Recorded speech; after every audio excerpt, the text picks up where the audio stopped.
Stop. Just stop.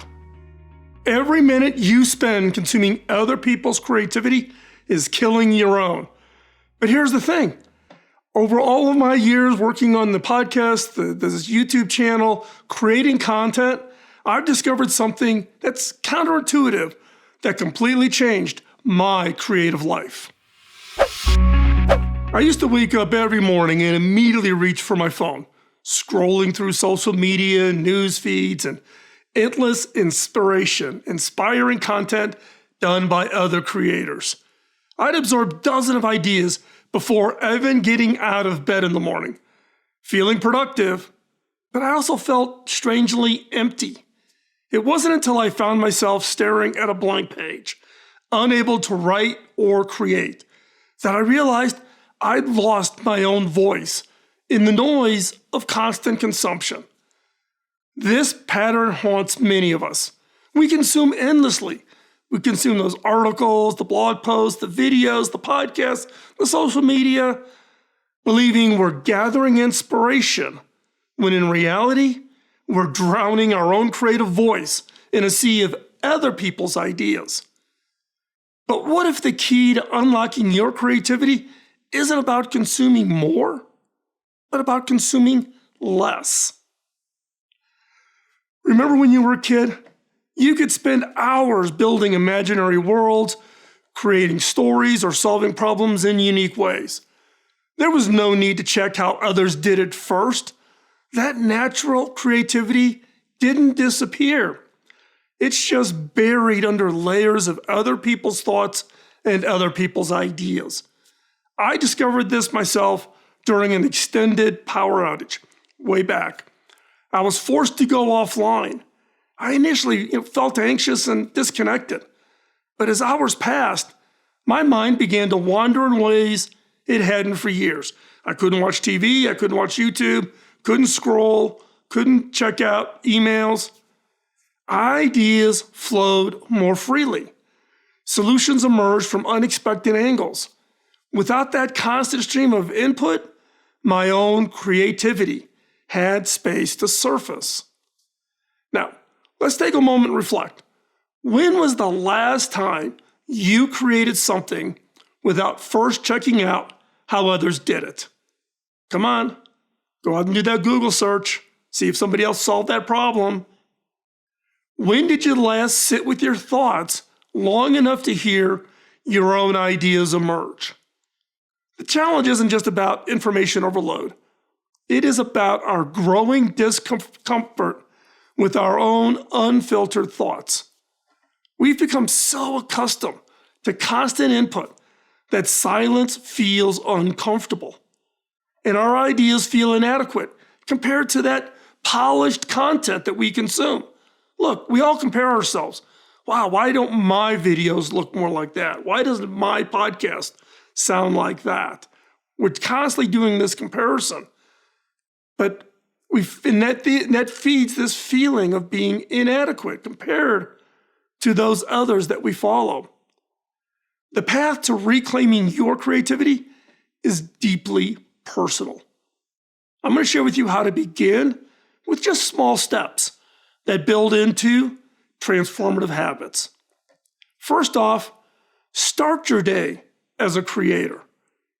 Begin with just 5 minutes of uninterrupted creation before checking any devices.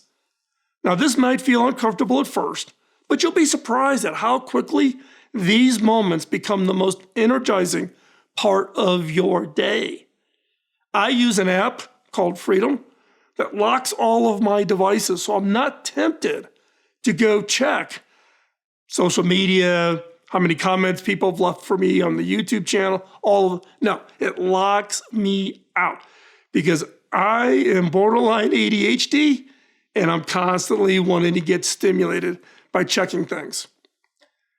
But as part of this 5 minutes, keep a notebook. Keep a notebook by your bed for those morning ideas.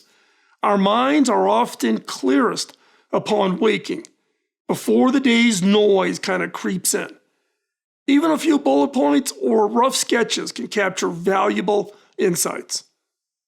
Make your first hour about output, not input.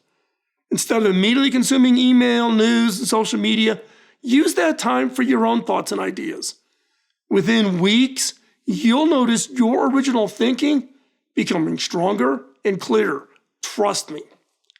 Second step, create safe spaces for your ideas. Notice and protect your natural thinking times, whether it's your morning shower or the commute or even walking. These moments are already part of your daily routine. Now they can become your creative sanctuary. Start with just 10 minutes of disconnected time, no phone, no input, just you and your thoughts. As this becomes comfortable, you'll naturally want to extend those periods. Yes, I find it incredibly hard to be in a car and not be listening to a podcast or playing my Spotify playlists. But now I've gotten this habit of not having anything on and letting my mind just wander. It's hard. You got to learn to be comfortable with your own thoughts. At first, silence it just feels uncomfortable. It doesn't feel productive. I can listen to a podcast or I can do an audiobook. That's continuing to feed me.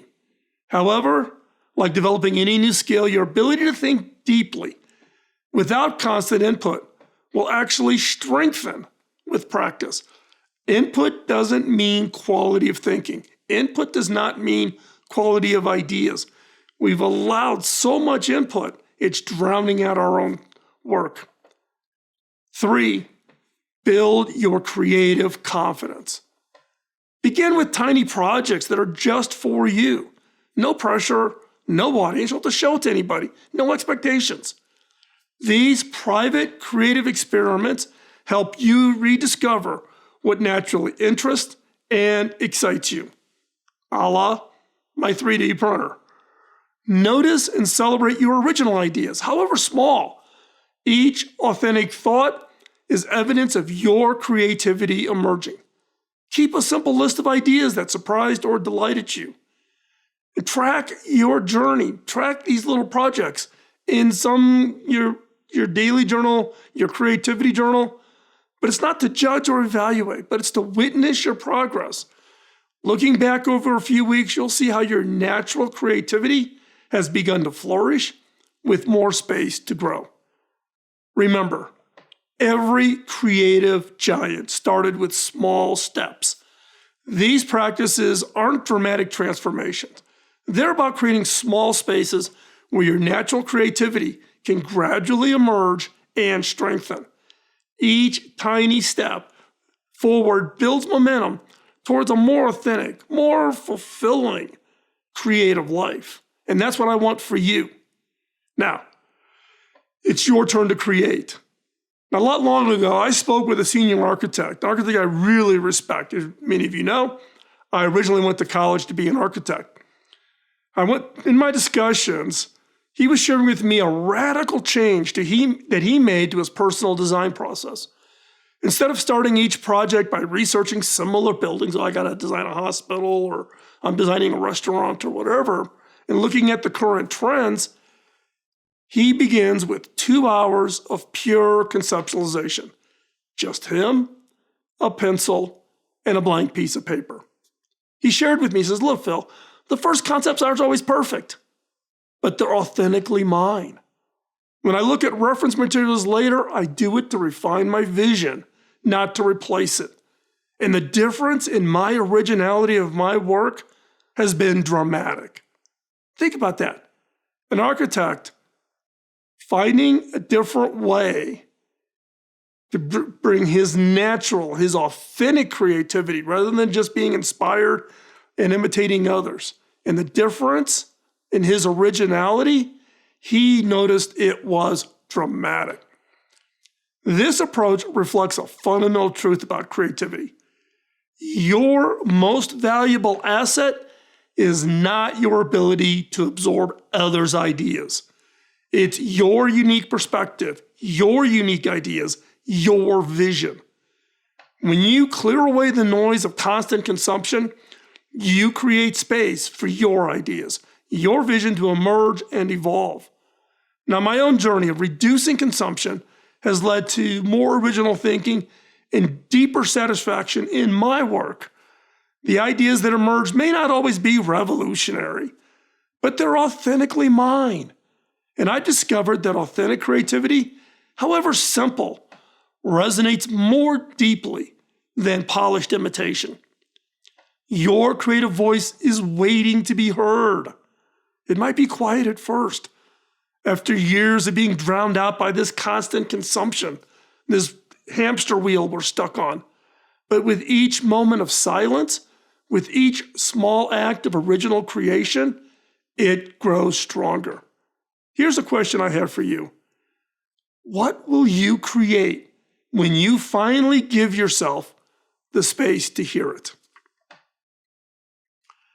Before I wrap up, I want to thank each and every one of you for spending this time with me today. If you found value in this approach to creativity and innovation and the content we share here in the channel, I'd love to have you join our community of creators and innovators. By becoming a member either here on YouTube or over on Patreon, you'll get access to our private community of other innovators where we share challenges and victories, and that's over on Discord. Monthly live Q&A sessions where we can dive into specific creative challenges, and early access to my upcoming videos and special content just for members. But more importantly, your support helps ensure we can keep creating content that challenges conventional thinking and sparks your creativity and the innovations you create. I've put all the links in the description below. Choose the option that works best for you, whether it's becoming a member here on YouTube or joining us over on Patreon. Remember, your most original ideas are waiting to emerge when you create the space to hear them. See you in the next episode.